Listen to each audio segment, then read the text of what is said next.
What's up, y'all? It is Pigeon Pirate, and I am back again after an extremely exciting first round of the 2021 MSI tournament to talk about what I think one of the most interesting storylines of the tournament is, which is the thunderous comeback of Cloud9 after starting off 1 and 2 in the tournament, and many people clowning them, saying that they're trash, not going to make it out of the group stage to going 3 and 0 and beating what many consider to be the favorite and the best team in the entire world. So, I'm here to break down exactly how they got there, how they're able to make that comeback, and what to expect from them going further. So, without any further ado, let's just go ahead and jump right into it. And where I really want to start, and the way I'm going to break down this video for those of you interested, is to kind of dispel some misinformation about Cloud9 at the beginning, then go game by game, give a short recap of what happened each game and some key takeaways that I found with each game, then dive into some statistics as to what overall the MSI performance for Cloud9 has been and what the stats are kind of telling me as to suggest where they're going to be going further. And then finally, what the big takeaways are. So, why did they start slow? How are they able to come back? And what can we expect for them to do in the future going into the Rumble stage and potentially beyond? So, let's go ahead and dive just right on into it. And first and foremost, let's go ahead and start by dispelling the biggest piece of misinformation surrounding Cloud9, which is the fact that they were a bad team to start. Uh, Going right into it in that first round robin, they started off 1 and 2, which, yeah, is disappointing because they didn't perform to what they expected. But at the end of the day, if you ask pretty much anyone except for the big NA fans such as myself who are saying, "Oh yeah, they're going to take one game off of Damwon," basically everyone was saying that they were going to go 2 and 1 in that first round robin and end up the group 4 and 2. And guess what? They went 4 and 2 in the group. And yeah, that first round robin, they only went 1 and 2, but realistically, in taking a holistic view and a step back, that's only one game under expectation. And yeah, there's only 3 games, so I understand the argument that every single game matters and every game is really important, which is very true. But still, only underperforming by 1 game does not mean that you're having a massive gap between how good you actually are. People were acting like just because they lost 1 game that they shouldn't have lost, they all of a sudden went from a heavy favorite to be top 4 in the tournament to being a trash team that probably shouldn't even make it out of groups, which to me is an extreme overreaction, especially when you then compare the context as to who they lost to. So they lost to Downwan Kia, who many people consider to be the best team in the entire world and the heavy favorites to win MSI going into it. After their performance, maybe it's a little bit more shaky now with RNG having such a good performance, but regardless, they still lost a game that they should have lost. And then two, they lost a game to an extremely underrated detonation focus meet. And I'm going to be the first one to admit that I extremely underrated detonation focus me as well. Going into the tournament, I thought they were going to be probably the worst team in the entire uh, international tournament, but they showed up and they showed up big. And as I'm going to dive into in their win over Cloud9, they beat them not because Cloud9 was a bad team and kept making bad mistakes and lost it, but they won it because they were able to take advantage of one big mistake and snowball that into a very convincing victory. So they were a good team that deserved to get that win over Cloud9 and were deservingly competitive with Cloud9 and with Dalmon Kia and with Infinity Esports throughout the entirety of the group stage. So it's not necessarily that Cloud9 massively underperformed. It's just the fact that they lost a game that they should have lost, and then they lost a game that, yeah, they probably shouldn't have, but still lost to a very good team. So it's not like they humongously underperformed, and at the end of the day they still ended up at 4 and 2, which basically everyone would have predicted them to end the group stage in anyway. So I don't think that they underperformed to a huge level, but I also think that they have a lot of room to improve. And we'll dive into that a little bit later as we go into the stats and the key takeaways. But first, let's go ahead and just jump in game by game, see how their tournament actually unfolded, and what some of the big takeaways with each game was. So, in game number one against Damwon Kia, we had Damwon Kia starting off on the blue side and Cloud9 going off on the red side. And the draft, in order of who they were picked for each side, was Damwon Kia picked Morgana first, Jin third, Leona fourth, Zoe seventh, and Gnar eighth. Whereas Cloud9 on the red side picked Varus second, Kindred third, Tahm Kench fifth, Viktor sixth, and Gangplank 10th. So, what does this draft kind of tell me going right into it?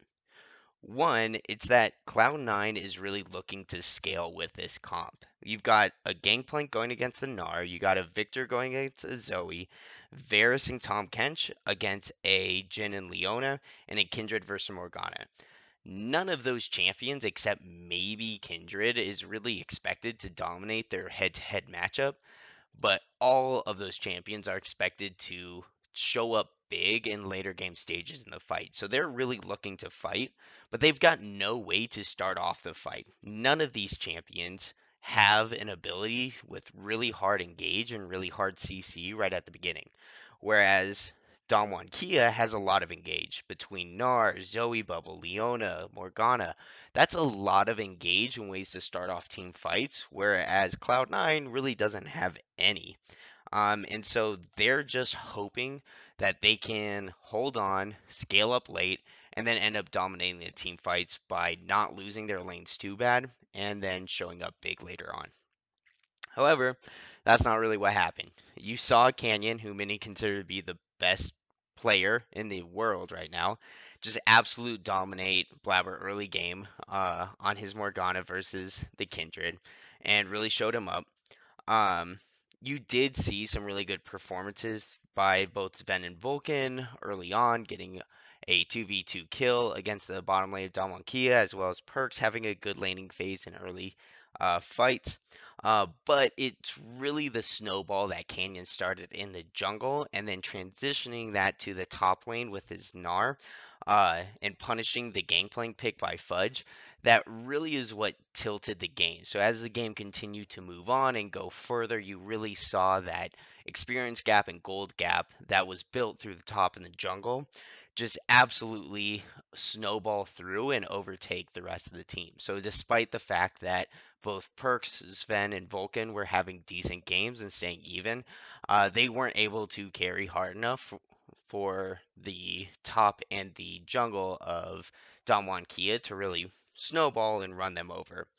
And what you really saw in this is even though Cloud9 put up a good fight and were able to get early kills, when push came to shove and big objectives were being fought over, what ultimately happened is the advantages built by Damwon Kia were able to be pushed forward, and then because of the engage tools and the ability for their easy to execute comp to be executed on, they were able to ultimately set up and win the team fights around the objectives later on in the game to get them the victory and eventually snowball and push into victory.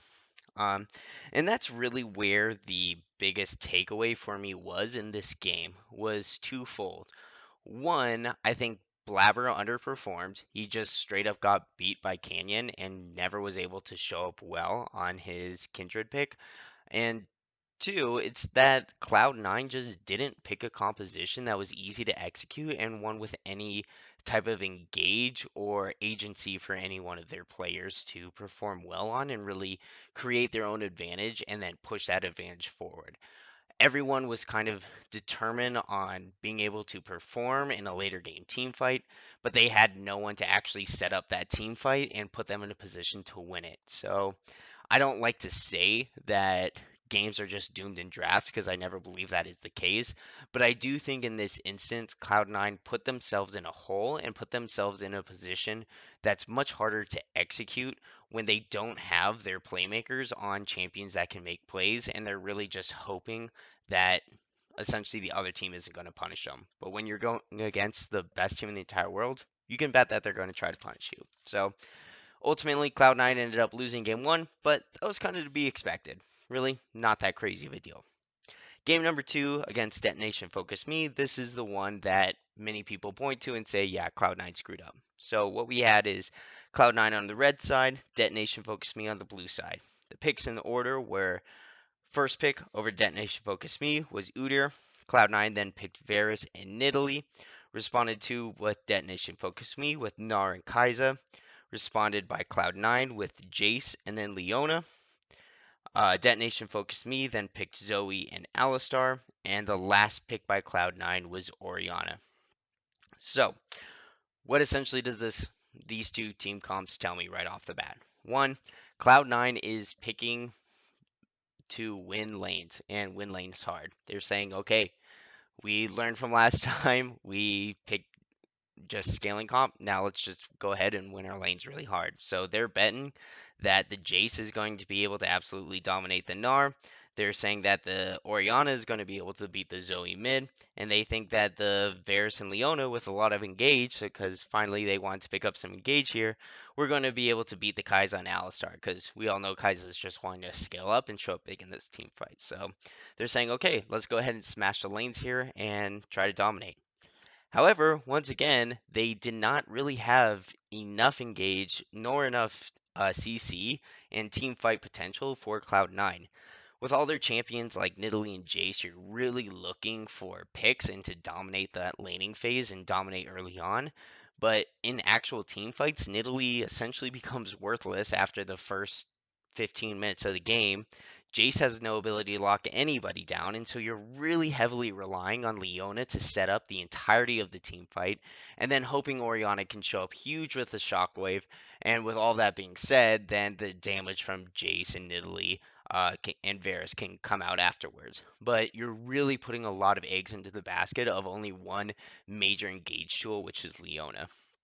So again, they're just hoping that they can snowball this game and try to dominate. And what you end up seeing once the game starts is Blabber makes the biggest mistake of MSI 2021, which is he flashes in to smite a Scuttle Crab at level 4, in which he immediately then dies to the Udyr that he flashed in on, and ends up throwing away the entirety of the early game because with the composition that Cloud9 picked and wanting and needing to dominate, especially through the top lane and Jace going against the Gnar, by Nidalee jumping in and giving over the kill to Udyr, one, you're speeding up the acceleration of the Udyr.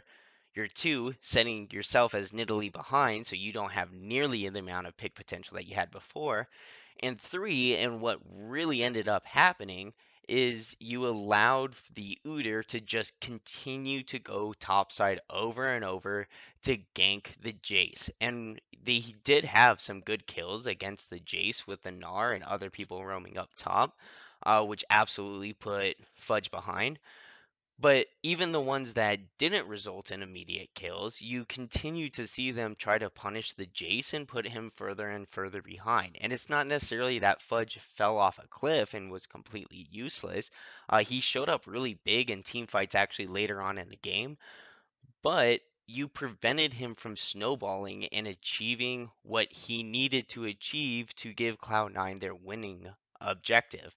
And so by just punishing the Jace and preventing him from snowballing, you're essentially one, taking Jace completely out of the game, two, taking Nidalee completely out of the game. So now the entirety of your game rests on your bottom lane between Leona and Varus being able to set up team fights, carry a team fight, and then Perkz being able to show up big and provide a really massive team fighting ult that will change the outcome of the game and the outcome of the team fights. And what you ended up seeing is ultimately Perkz wasn't able to do that. Even though Sven and Vulcan did have a really good game bot and was able to get ahead and absorb pressure really super well, what you ended up seeing is after Steel, their Udyr was able to get their Gnar ahead, he then just started trying to pick on Perkz as much as possible. And one of the things I felt was extremely unfair after watching this the second time was many people were saying Perkz had a really bad game on Orianna, which frankly wasn't true. He was dead even with Zoe the entirety of the laning phase and actually had some good fights and a good laning phase, but at the end of the day, what you ended up seeing is Udyr flashing in and engaging extremely hard on Perks to make sure that he wasn't able to have those meaningful ults that were going to be able to end up swinging the game into Cloud9's favor. And because you saw Steel and everyone focusing so heavy on Perks, he was dying instantly.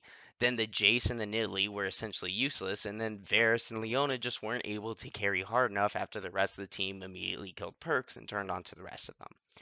So, what the biggest takeaway with this is the fact that Blabber made a vital mistake early on, and then Detonation Focus Me took advantage of that and really snowballed it heavily into their favor. And this is not something that means that Cloud9 is a bad team. They're a really good team, and they actually had opportunities to come back and continue to perform. But because of the composition and their inability to team fight effectively, and the fact that Detonation Focus Me took the window of opportunity and spread it wide open, is not a hit on Cloud9, but a really big benefit to what Detonation Focus Me is as a team and what they're able to do. And I think at the end of the day, when it comes to analyzing this game, what you really have to focus on and think about is the fact that Detonation Focus Me took advantage of something and should be rewarded for it and praised for it. Whereas Cloud9, they made one mistake in the early game that essentially ended up costing them the entirety of the game because of the way that their comp was built and what they needed to do in that early game. And so, yes, Cloud9 made a mistake and lost it, but the onus of this should be on Detonation Focus Me doing a great job and really snowballing and taking advantages where they could and not allowing Cloud9 to come back into it. So, really, even though this was a disappointing loss for Cloud9, I think beyond that, it was an impressive win for Detonation Focus Me, and I think that's the major storyline that actually comes out of this game. So, finally, wrapping up the first round robin, you move on to game 3 against Infinity Esports. This time, you finally have Cloud9 on the blue side and Infinity on the red side. You've got Cloud9 picking up Morgana first, Renekton 4th, Tristana 5th, Jinx 8th, and Thresh 9th. And then Infinity, you've got them picking up Kai'Sa 2nd, 3rd Udyr, 6th Gangplank, 7th Rell, and 10th Victor. So, what's the big takeaway from this draft? One, you finally get an easy to execute composition by Cloud9. You really have everything with this composition. You've got good team fight with the Tristana, the Jinx, Renekton, Morgana. You've got good priority on your lanes.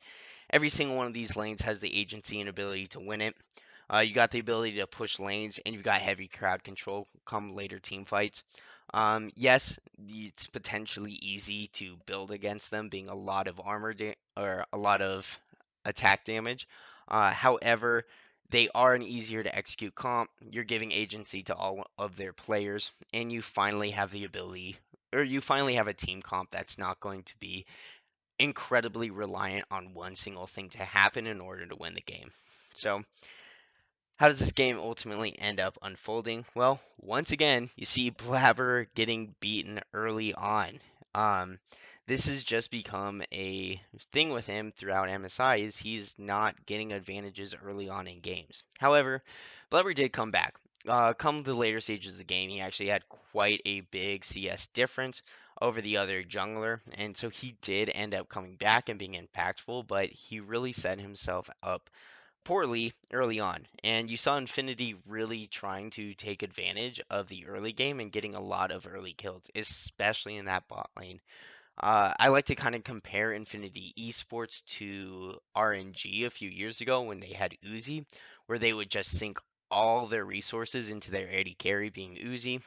Infinity really plays the same way. They sink all of their resources into White Lotus and hope that he can just carry them later on, which is a good strategy considering White Lotus is fantastic, but not a great strategy against Cloud9.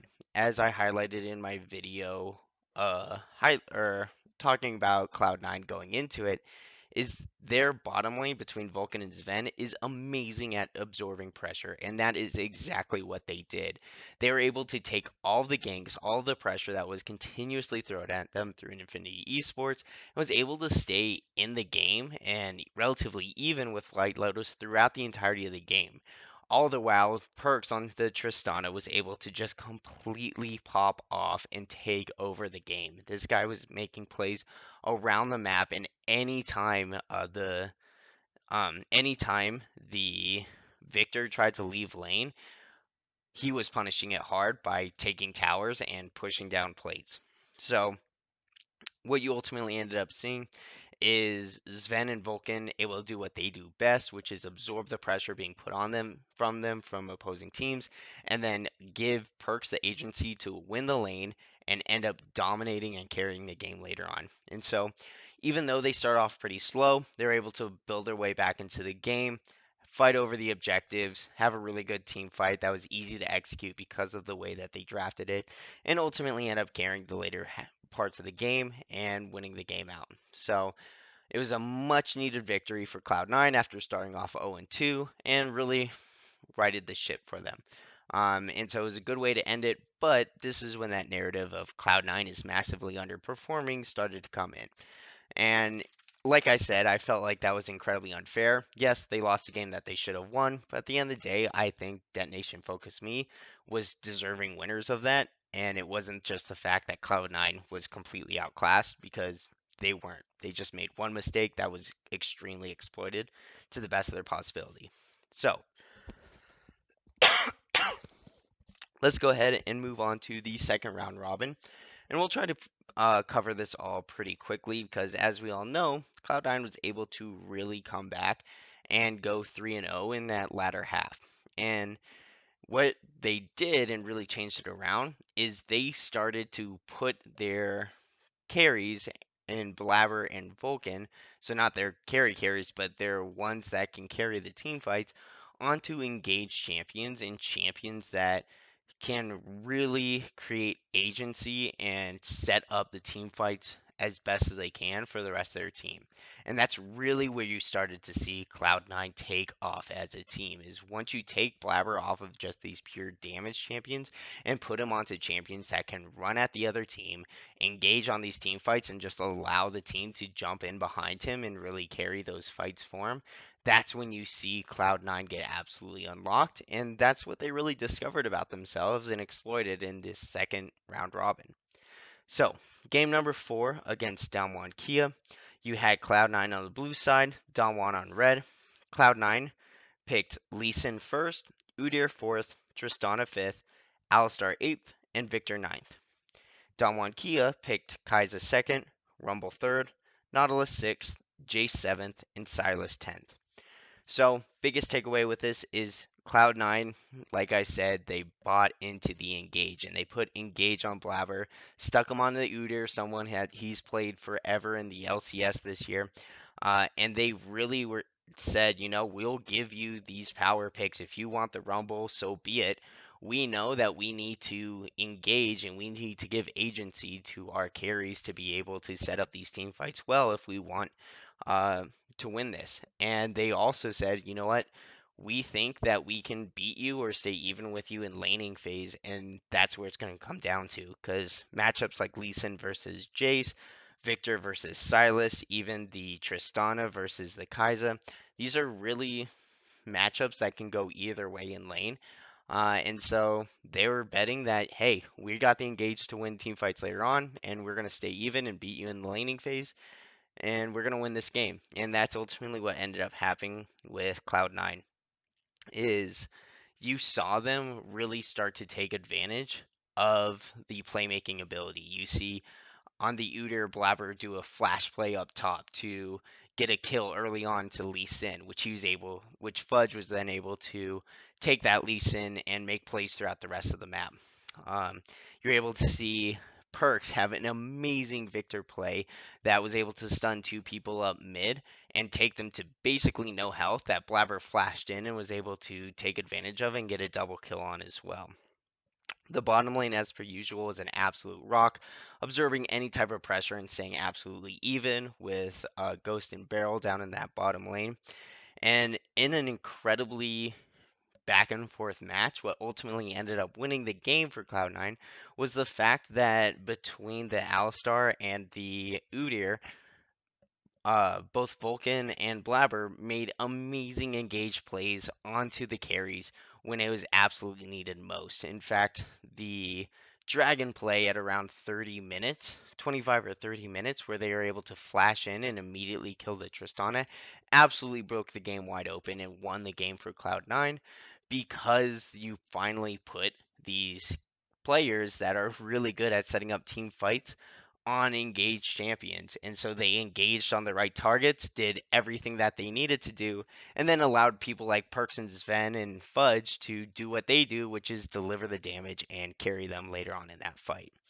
And so everyone really did great. And this is the game that finally we're able to see Perks just absolutely dominate in the way that he's supposed to. Yes, he had an amazing game on Tristana against Infinity Esports as well, but the other two games, people were flaming him unfairly because he just wasn't able to hard carry games. Even though he had very good games in those first two games, he just wasn't hard carrying them. And in this Victor game, you saw him output just an absolutely insane amount of damage on this Victor, and he really stood out as an incredible player. And I think that type of momentum that he built in that game, he carried on through the rest of the day. So, moving on to game number 5, this was really the big match of the day because even though C9 beat Don Kia, which was huge and a major upset, and really set up C9 great for the rest of the day, this game essentially determined who was going to move on in the pool. And so you had Cloud9 on the blue side, Detonation Focus Me on the red side. And so Cloud9, they picked Morgana first, Kai'Sa fourth, Nautilus fifth, eighth they picked Yone, ninth they picked Sion, and then Detonation Focus Me picked Rumble second, third Tristana, sixth Alistar, seventh Zoe, 10th Set. So, again, you see Cloud9 trading over the Rumble in order to put engage onto their players. So you've got the Sion up top, who's a great engager. You got the Nautilus on Vulcan, who's an amazing engager. And then you got Morgana, who can engage fights. She's probably not going to be your best primary engage, but she can certainly follow up on a lot of engage. And if you need her to be the primary engage with picks with her bind or a flash ult into the team, she's capable of doing that. So you once again putting Cloud9 on a bunch of engaged champions, and you're giving a lot of agency to Perks. And this is something that continued on, is you put him on a Tristana, you put him on a Yone, you put him on a Lucian, which we'll see later. He's able to take over games and really carry extremely well. And so that's something that they wanted to unlock once again in this game. And so, how'd the game end up playing out? Well, once again, Blabber died early on. He was trying to invade, being really greedy when his mid and bottom lane did not have agency and were not ahead in their lanes. And so they collapsed on him and killed him early on in the jungle. So Blabber died early. However, Perks was able to just start taking over the game and absolutely dominating his 1v1 matchup against the Zoe. And because Perks was able to dominate so heavily, you don't really see it in his CS numbers, but you see it in his lane advantage. He was able to make roaming plays both top and bottom, as well as have such lane dominance that it set up the ability for Blabber to take a lot of neutral objectives. And so you see Cloud9 really starting to take advantage of these neutral objectives and carrying really well. And so Perks is just absolutely popping off. You've got Fudge and the bottom lane doing exactly what they do best, which is being absolute rocks, taking any type of pressure that is trying to be put on them and staying absolutely even, if not going further ahead. Allowing Blabber, because of the lane dominance set by Perks, to get back into the game and actually become a force. And then through great macro and team fights, they're able to ultimately beat out Detonation Focus Me when it came to any objectives and ultimately end up winning the game in a pretty convincing fashion. And so, what is the biggest takeaway with this game is once again you're putting Blabber, you're putting Vulcan on engaged champions. You're giving Cloud9 the ability to pick when they want to take a team fight, and as long as Perks can have a great game and control the mid lane, which he's almost always able to do, you're going to be able to take good team fights as Cloud9 and ultimately end up carrying and winning the game. So Cloud9 wins in convincing fashion in game number 5, and then Detonation Focus Me moves on to lose their game number 6 against Dongwon Kia. So that ended up locking in Cloud9 into the Rumble stage. So game 6, their last game against Infinity, they already were locked in, so the game really didn't matter anything, and they played like it because it was an absolute clown fiesta. So what you end up getting, Infinity on blue, Cloud9 on red. You got Infinity taking Morgana first, Callista fourth, Nautilus fifth, Syndra eighth, and Gangplank ninth. And then Cloud9, you got Varus second, Thresh third, Rumble sixth, Lucian seventh, Sion 10th. So, biggest takeaway for this is you finally see Cloud9 take the Rumble pick, which is an absolute power pick in MSI. So it's fun to see whether or not Blabber can actually play the champion. You take the engage off of Blabber and put it onto Fudge playing Sion. So, okay, that's probably not a great thing because we know how well C9 has done with Blabber on engaged champions versus non-engaged champions. And there's a lot of power picks on it. It's a harder to execute comp when it comes to Cloud9. They don't have those massive team fighting tools like you usually see from them. So it's definitely they're betting that they can dominate the laning phase, but they ultimately end up doing that. So once you actually get into the game, what you see is you see the Sion and Lucian lane swap. You see Perkz absolutely dominate the Gangplank in the top lane. Sion is able to stay really even. Infinity plays the way they do, which is send every single resource they possibly can to get White Lotus ahead in the bottom lane, but Sven and Vulcan are able to absorb that really super well. You have some insane, really crazy back and forth matches, and really makes this game just snowball and kills and go completely out of control. But with all that being said, you never really felt like Cloud9 was going to lose this. They continued to stack objectives throughout the entirety of the game, and really felt like in every team fight in every instance, whether or not Infinity Esports was getting an advantage, Cloud9 was then getting two advantages off of it. So, with all that being said, you really saw a hard carry with Perkz, and you're able to see Cloud9 win in a way that was different from the way they were able to get every other win so far in the tournament. So, with all that being said, Blabber still is making a lot of really stupid mental mistakes, but the rock in the top lane and the bottom lane between Fudge, Sven, and Vulcan, and then the absolute hard carrying of Perkz were able to make up for any type of mistakes that are being made by Blabber. So that essentially wraps up how every single game turned out. Um, And so, what I'd like to do now is kind of talk about what the stats are for Cloud9 and their players at MSIR and what essentially that is telling me as their team as a whole. And when you look at their team of Cloud9, they've got a pretty average KDA, average combined kills, average gold spend, average early game rating.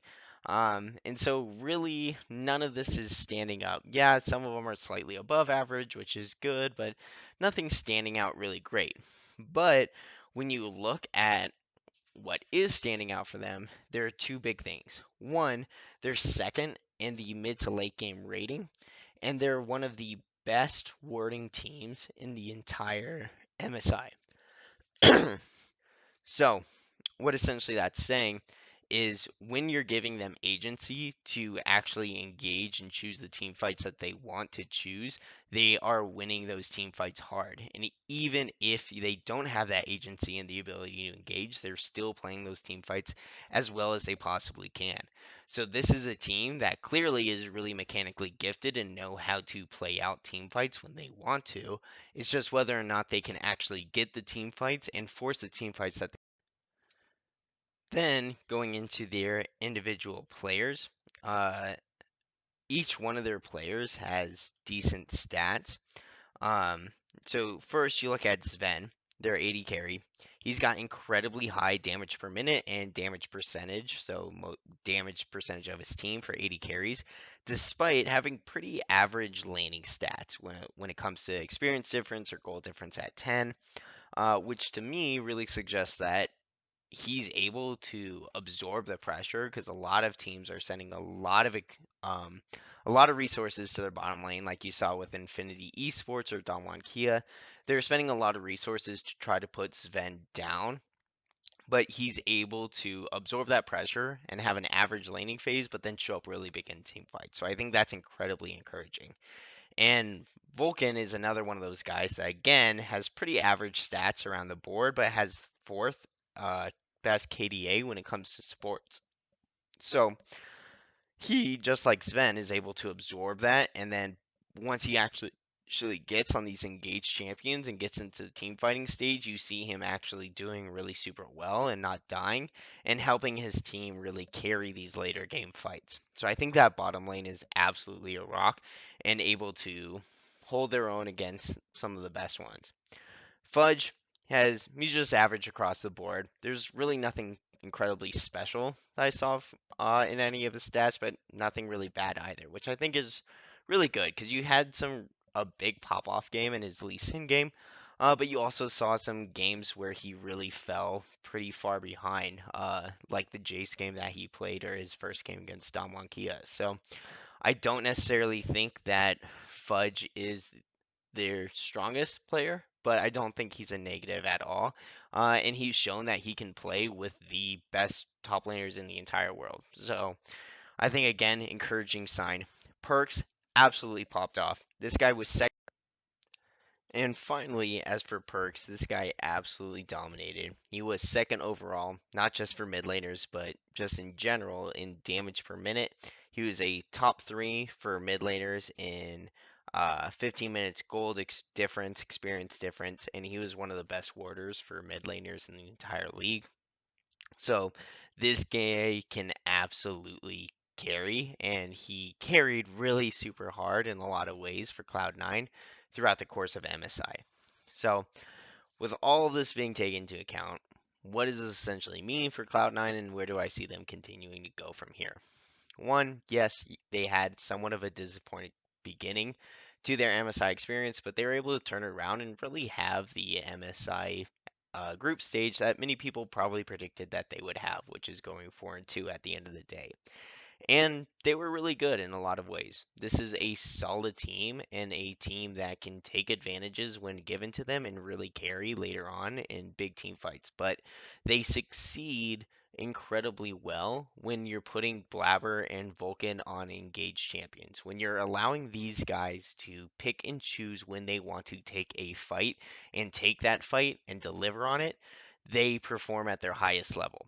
When you relegate them into a champion that is just there to assist their damage dealers, you're not giving the agency to their players to actually pop off and perform.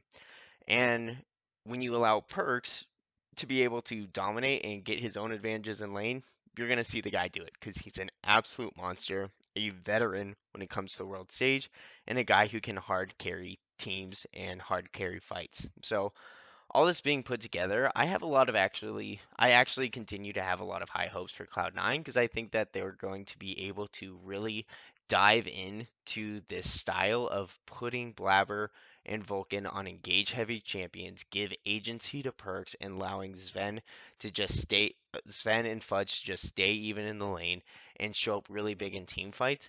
And I think that's a recipe for success and one that even Damwon Kia, the favorites going into it, can't quite solve just yet. So I've got a lot of faith for Cloud9 as they continue to move forward. But with all that being said, Blabber needs to step up. This is a guy that's been having a really rough MSI.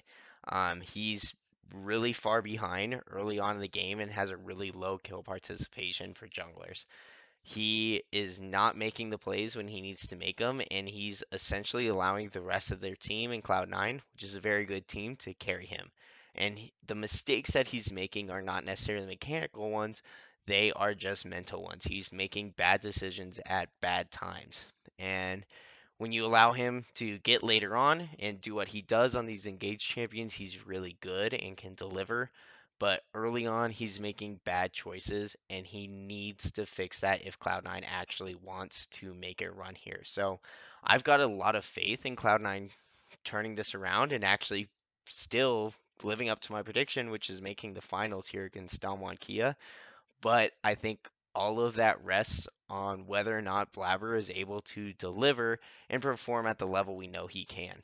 So, with all that being said, I think Cloud9 they were not as doomed as people were saying. They're a really good team, and they'll continue to be a very good team. But how far they go rests on the shoulders of Blabber and whether or not he's able to live up to it and not make the mistakes that he's been making thus far in the MSI. But whether you think I'm right, think I'm wrong, think I'm an idiot, let me know in the comment section. Glad to be back, guys, and I'm looking forward to a lot more MSI content. So enjoy. Thanks. I love you.